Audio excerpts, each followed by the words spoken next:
This is Homegrown, showcasing Alberta producers, artisans, and farming communities. Brought to you by Connect First Credit Union.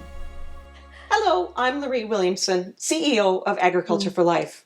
We're thrilled today to be sitting and chatting with Paige of Paige Leather, learning more about her agriculture background, her current business, and her future plans here in Alberta.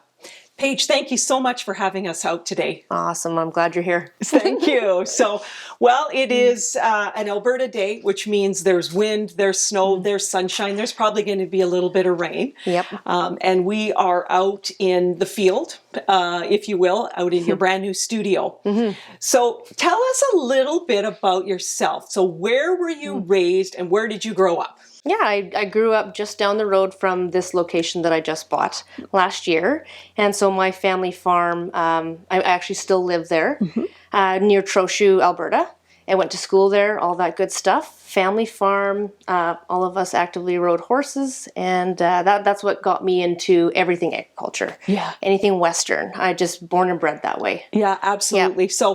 So I have the privilege of knowing you as a cowgirl. So I know you are a horse enthusiast, and you show, and it runs deep in your family's bloodlines. So you grew up with a bit of that that Western spirit, that out in rural Alberta. The true Western heritage, if you will. Absolutely. And so as a young girl, living in the middle of nowhere, you must have picked up a pen and a piece of paper and started doodling. Oh, actually, as a kid, that's all I did. Other than being out playing with the horses, I was sketching nonstop. Yeah. I'm kind of a shy kid, so I was a loner. I didn't have a ton of friends.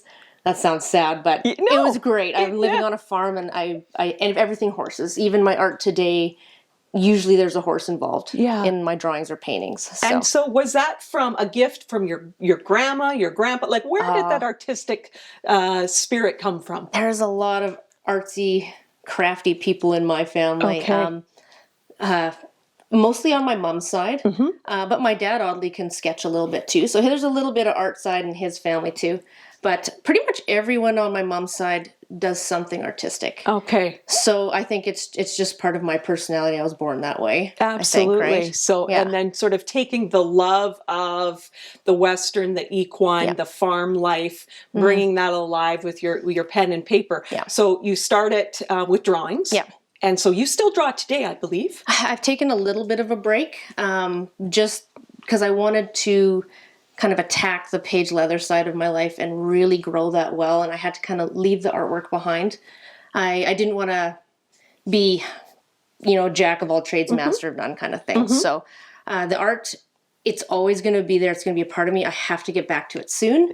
But that's what this building was created to be, my art studio. Okay. And a space that I could have people out, I could have clients out, and present a nice gallery type setting, right? Right. But then the leather took over, and now it's a great studio for my artwork in a leather shop. So let's talk about that. So you're growing up, and you're very artistic. And so when did you start to, experience your love of working with leather? How did that come about? Jeez. You know what it was, is I did a show at Spruce Meadows, and I was doing all these art shows, and that was kind of gaining traction. And I went to Spruce Meadows, and it was a cattle conference of some sort, maybe Charlet or something. But there was people from all over the world, so I thought, I've got to dress. How do you dress Western and not be cheesy Western, right? So at the time, I couldn't find any neat accessories up here.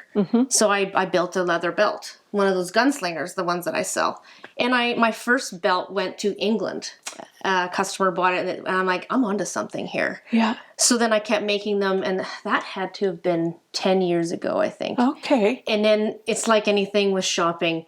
Oh, look, there's more leather. So I'll go to a leather shop, and I'm addicted. And it just turned into all this. So you just made a belt.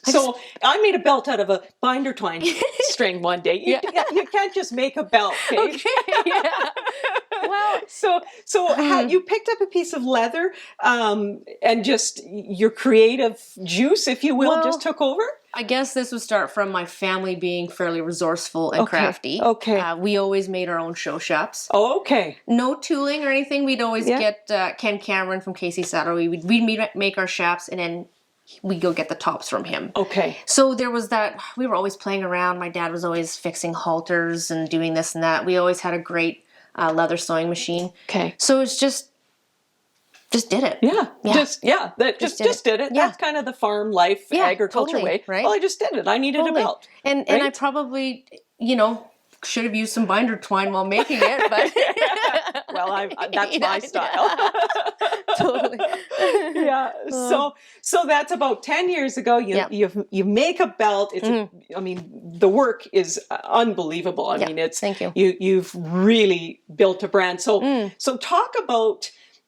It's not easy to be an entrepreneur, and an entrepreneur that's, has to do it all. Which again, it mirrors itself so beautifully to the agriculture farming way of life. Because if it's going to happen, I'm going to do it. Yes. And so now you started with your belt, and then tell us a little bit about the progression of the business. Oh, well, it's. One thing about it is don't get in a rush. So at the time when I first started doing the leather work, I was a hairdresser. Okay. And, my the artwork was gaining traction, and I was throwing some leather work in, and I'd go do my day job. And then eventually I just started getting enough customers and enough shows on the go that I could step away from the hairdressing. Okay. And so that was probably I would say a 5-year journey. And then eventually I'm like, I'm more of a waste here as a hairdresser than anything. So I left to go full time. Luckily, I was able to stay at home on the farm where we had a cow-calf operation. Okay. And so I was also helping with that, but I could take the time off and do the leather work. Right. So that it all just kind of slowly progressed. I didn't just jump in and get a huge loan to start a business. It was a long year process, or a few year process. Right. Yeah. And I think that's important too, because there is that entrepreneurial vision or drive in a lot of people, but it's not going to happen overnight. Yeah. Right. I mean, you hear some success stories that do happen overnight. Yeah. But this is handmade labor of love art. Yeah. And so everything that you make is one at a time. Yes, and so definitely. that takes time. Yeah. And at the same time, like you say, you're managing career, you're managing the farms, you're managing to build your brand, you're, somewhere hopefully riding a few horses in there.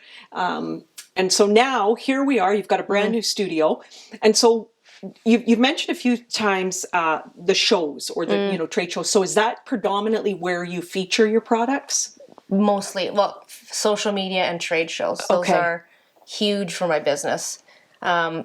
Trade shows, I think, are a necessary thing. You get out and you meet people. They get to see your product. They feel it. I do a lot of custom orders. So that's where else do people get to feel my product and see it in person? Right. There's a lot of competition out there and online and a lot of mass-produced stuff.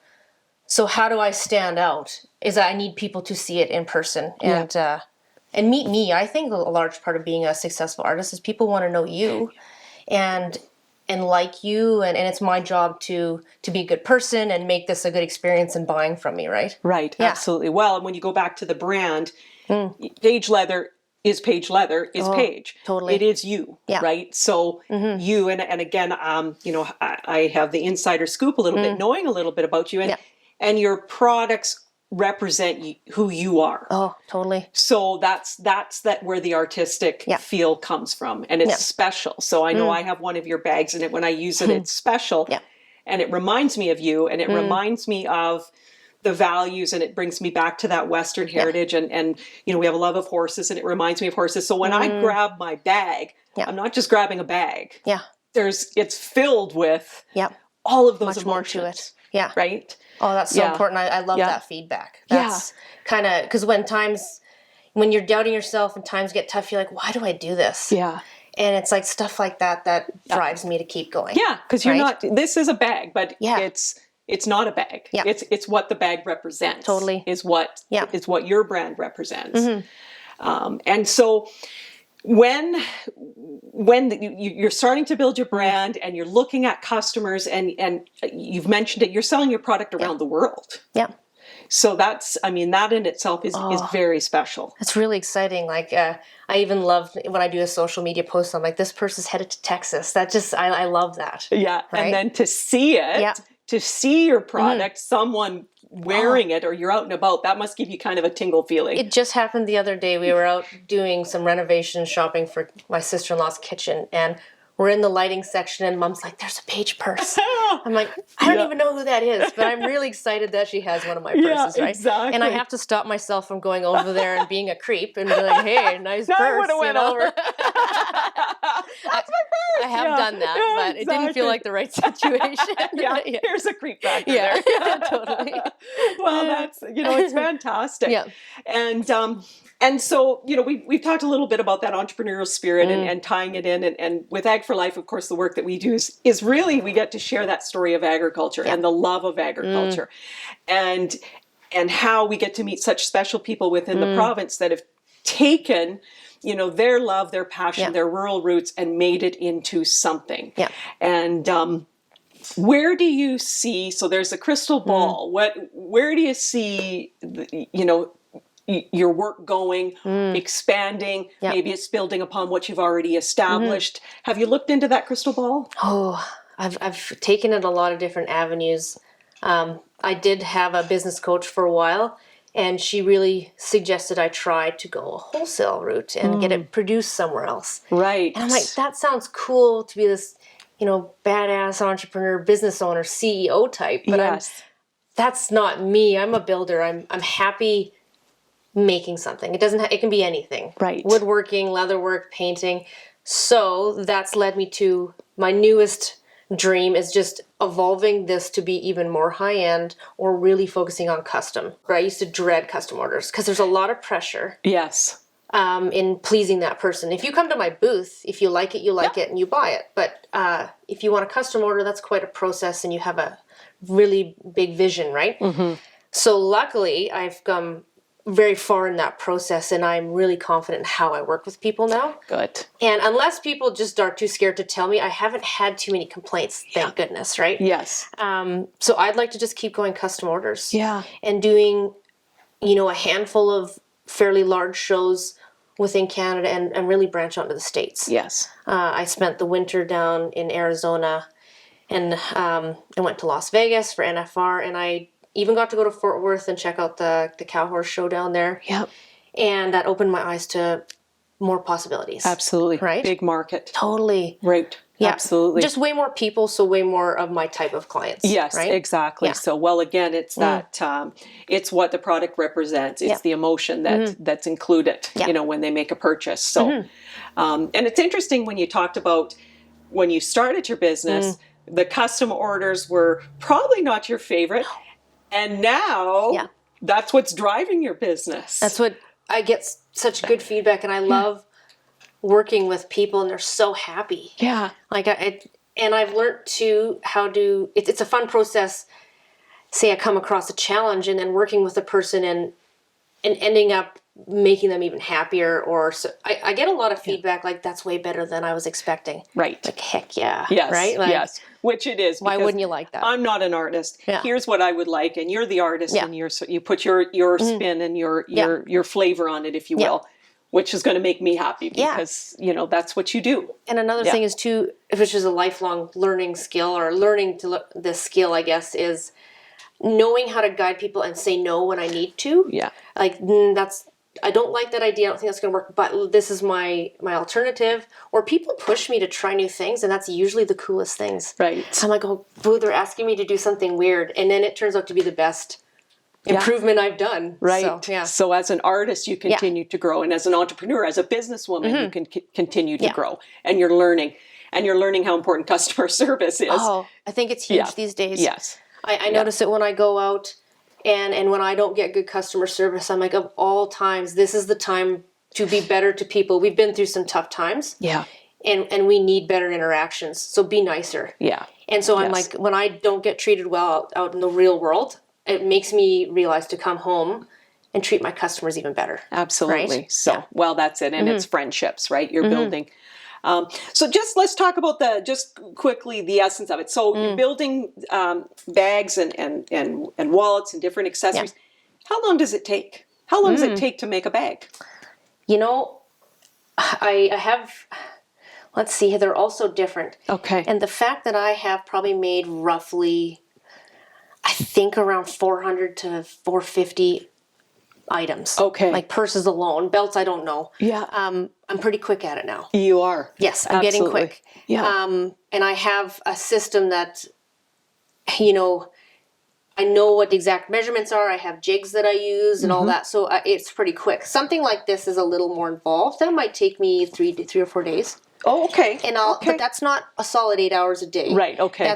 I can get mentally drained because it's a lot of work focusing and measuring out, and Right. silly to say, but it is draining on my mind. Yeah. Well, it's your artistic. Being creative. Yeah, it's creative. Absolutely. Yeah. So Yeah. I would probably, I sum it up to probably be like a full work day if I was just going hard. Right. Yeah. Right. Yeah. Right.